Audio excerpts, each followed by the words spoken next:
This channel does not promote any violence, harmful, or illegal activities. All content provided by this channel is meant for an educational purpose only.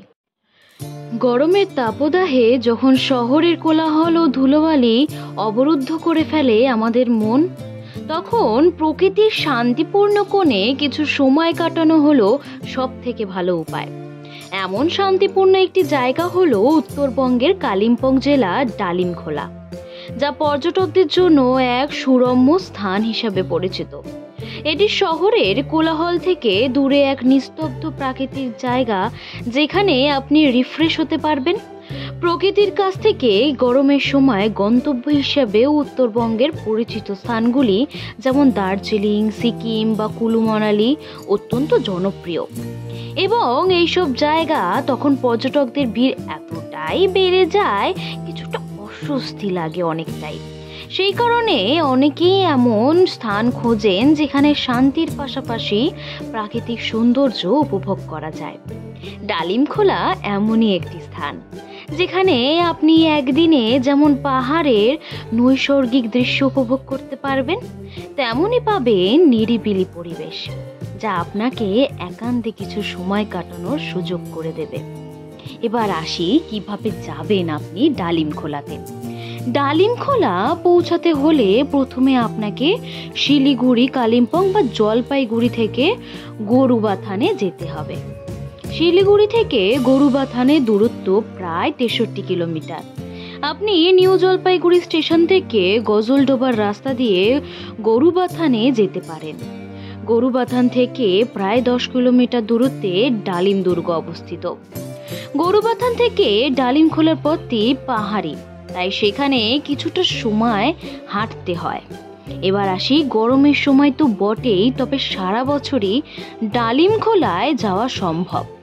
বিশেষ করে বর্ষাকালে এখানে প্রকৃতি সবুজ হয়ে ওঠে, যা আরও এক ভিন্ন ধরনের সৌন্দর্য প্রদান করে। শিলিগুড়ি বা কালিম্পং থেকে ট্যাক্সি বা বাসে করে গরুবাথান পৌঁছানো সম্ভব। এরপর গরুবাথান থেকে আপনি গাড়িতে বা ট্রেকিং করে ডালিমখোলায় পৌঁছে যেতে পারেন। জানেন কি কি অপরূপ দৃশ্য দেখতে পারেন আপনি ডালিমখোলায় গিয়ে? ডালিমখোলা এবং তার আশেপাশের যে এলাকাগুলোতে নানা দর্শনীয় স্থান রয়েছে। এখানে একদিকে যেমন ডালিম দুর্গ রয়েছে, তেমনই রয়েছে চেল নদী, ডালিম নদী, যা এক ধরনের শান্তিপূর্ণ প্রাকৃতিক পরিবেশ সৃষ্টি করে।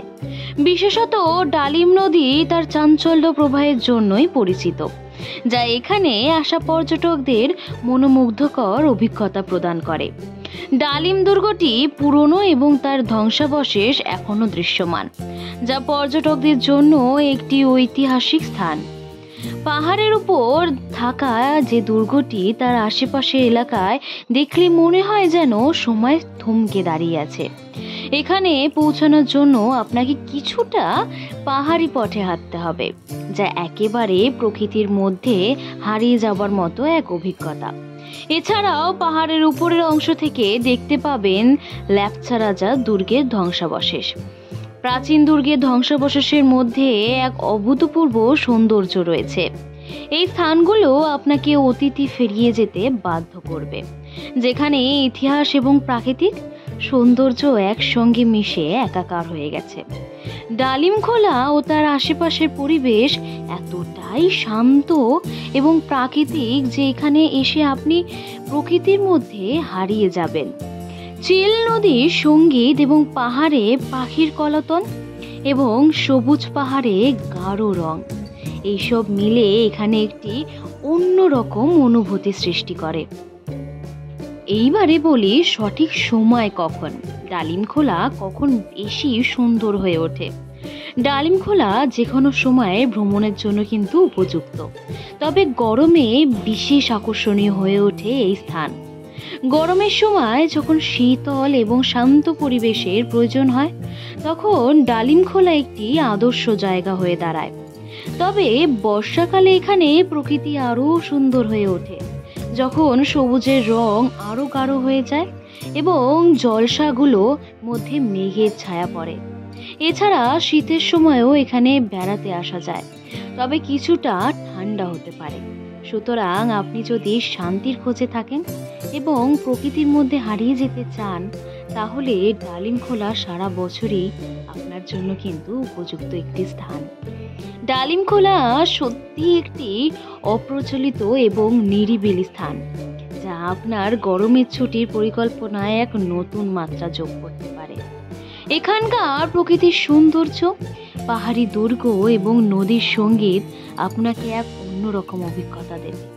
তাছাড়া এখানে পর্যটকদের ভিড় খুব বেশি না, তাই জন্য এখানে আপনি একান্তে প্রকৃতির সাথে সময় কাটাতে পারবেন। তাই পরবর্তী ছুটিতে গন্তব্য হিসাবে ডালিমখোলাকে বেছে নিতে কিন্তু ভুলবেন না, কারণ এটি আপনাকে দেবে এক অনন্য এবং রিফ্রেশিং অভিজ্ঞতা। মানুষের পাশে, মানুষের সাথে আমরা আছি এই বাংলাতে। আপনারা দেখছেন সংবাদ শিরোনাম।